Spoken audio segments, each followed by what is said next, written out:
Oh, yea, verily, anon. Hello there. Welcome to Weekly Lit, episode 26, Much Ado About Nothing, part one of a Midwinter's Shakespeare Fest. This was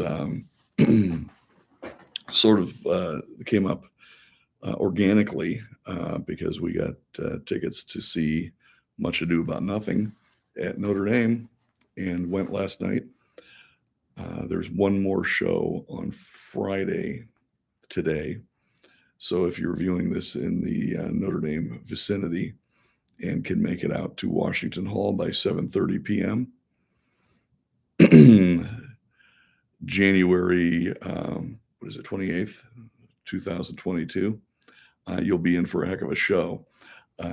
The Actors from the London Stage production is a low, I would say, low, almost no budget, low frills production style, where five wonderful actors, and they've been doing it.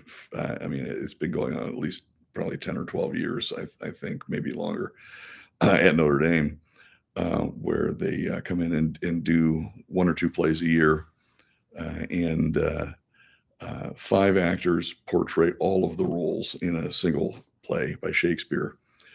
So they are very minimal props.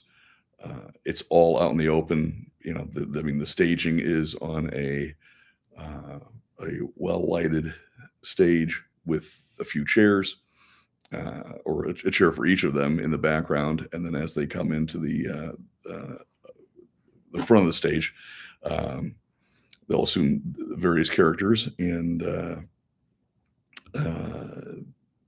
it's you have to see it to get it, I think. Although you can probably get the picture, or maybe find them on YouTube. I don't even know if they're on there. I imagine they are somewhere. But anyway, Actors from the London Stage. I highly recommend any of their. I've never come away dissatisfied, and last night was no exception.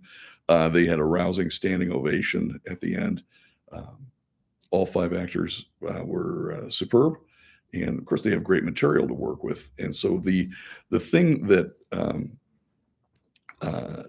that I find with I don't think I'm alone in this, is when you see a production like this where the focus is completely on the language and the acting, it really strips it down to the bare bones. Again, especially with few actors portraying multiple parts, you really focus on the language and their characterization, how they carry themselves. I'm certainly not an actor, and so I don't even know the proper terminology necessarily, other than what I can see as an audience member. Their carriage and their gait, the voice inflections and so forth, along with minimal prop changes. In other words, adding a scarf, putting glasses on, a hat, things like that. And so I think there's sometimes a tendency to in watching or listening to Shakespeare's plays, you kind of go through stages as you develop. And initially, the first response, or the first approach is, well, if I'm seeing Romeo and Juliet, I want to see it set, or any play, whatever the play is, a historical play, tragedy, comedy, whatever it is. I want to see it staged in the setting for which it was originally written. And so you want the full image of Verona, or whatever the particular play, wherever it's set, Scotland. You want to see the props and elaborate staging, and that's fine. And there's a place for that, particularly in the filmed versions. It's easier to do. But even on stage, you say, wow, clever staging, lighting, creativity, costuming, and things like that. And there's a spectacle element to it. And then I think as you evolve or develop, you can say, okay, well, now, and at that first stage, which is maybe a little immature, but understandable, it's very approachable, very accessible, and you get the concept of it. And then the next stage is to see something like I know maybe 10 or 15 years ago, we saw Julius Caesar at the Chicago Shakespeare Theater, and it was staged in a semi-modern, in fact, that might have even been World War I or World War II. I can't remember. Sort of with images of fascism and so forth. So it's set in a different historical setting, and you kind of realize, okay, it highlights the timelessness of the plays and the human characteristics and the actions that the characters are taking to say, wow, these truly are universal. You can put it from place to place. Sometimes that can be overdone and heavy-handed, but definitely done by a good director and good actors. It could be very entertaining and informative, and real makes you think of how these things apply to different times. And then I think sort of the highest form, or maybe there's more that I haven't gotten to yet, but with actors from the London stage, it's so bare bones that it's just so stripped down that you really focus on the language and the purity of the acting, and it really comes through when done well. I mean, it could be easily botched, but they certainly don't um, in these productions, because they put the work in and the preparation, and it's evident. So I vouch for those, and I have to say that this is a good opportunity to say, take advantage of getting to see these plays live. There's nothing like a live production. That's what they were intended for, and I really got a good appreciation for that from at Notre Dame, from Paul Rathburn, a fantastic professor, and he passed away a few years ago,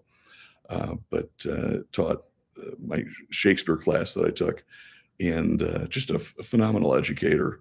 The class involved, and I did it. You could go on a trip to the Stratford Festival up in outside of Toronto and see some plays up there, which we did. Which that may have been, I think, Much Ado About Nothing may have been one of the ones that they did up there as well. It's been a little while, but so I'll dedicate this episode to Paul Rathburn, uh, one of and um, just a great educator, and developed a love for Shakespeare and appreciation in many students who went through Notre Dame, and also to a high school teacher, Steve Kirkpatrick at Concord High School, uh, who was also passed away sadly, but just a wonderful literature teacher, and really did a nice job. But anyway, so the Much Ado About Nothing, to focus on the play itself. And again, this is, like I said, just kind of came up organically because we went to the play. I'm going to do maybe a 3-part Shakespeare Fest, Midwinter Shakespeare's Fest. So this is part one. But Much Ado About Nothing is, I think most people would think of it as a comedy, and it is funny. I think of it as a tragic comedy because it also has many serious moments in it, and that makes the comedy more poignant.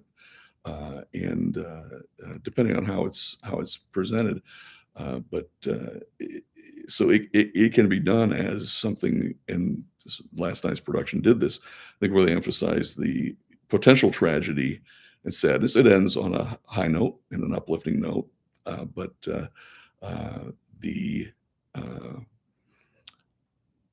the center part of the play, dealing with Don John uh, sort of uh, misleading Claudio about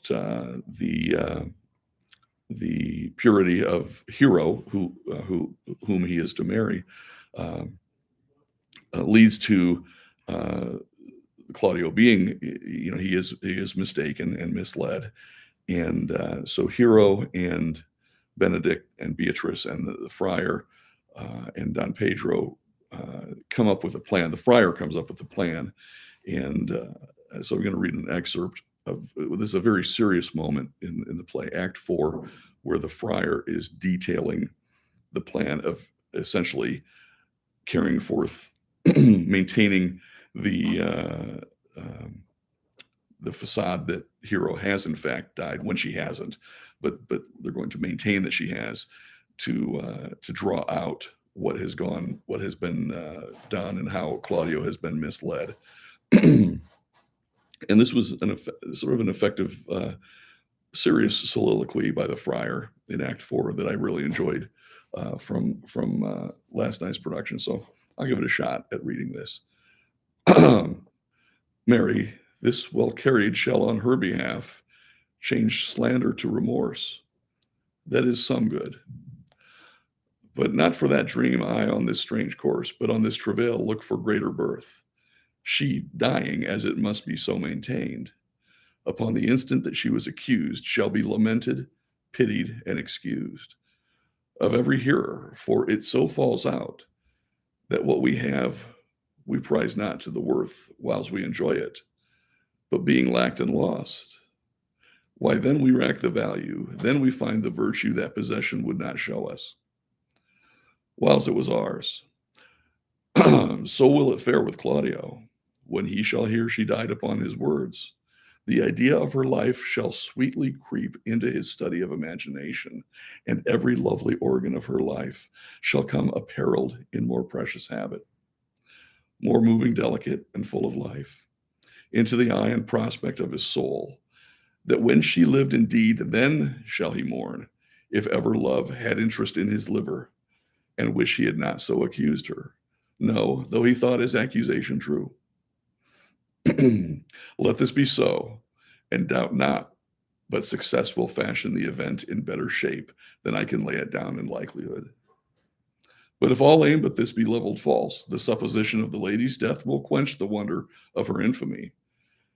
And if it sort not well, you may conceal her, as best befits her wounded reputation, in some reclusive and religious life, out of all eyes, tongues, minds, and injuries.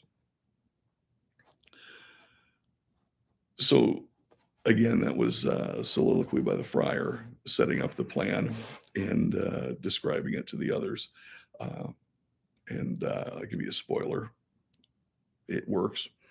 A spoiler from 430 years ago.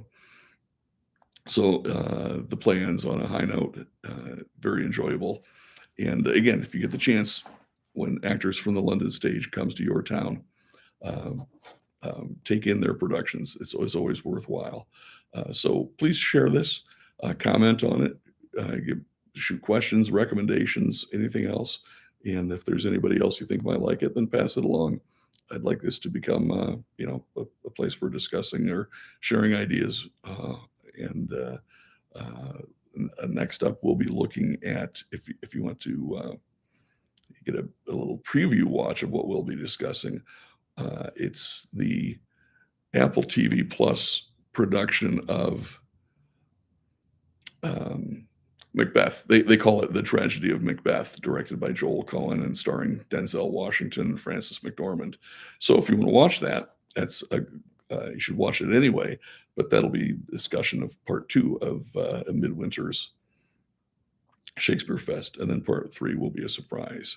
So until next time, yea, verily, read harder.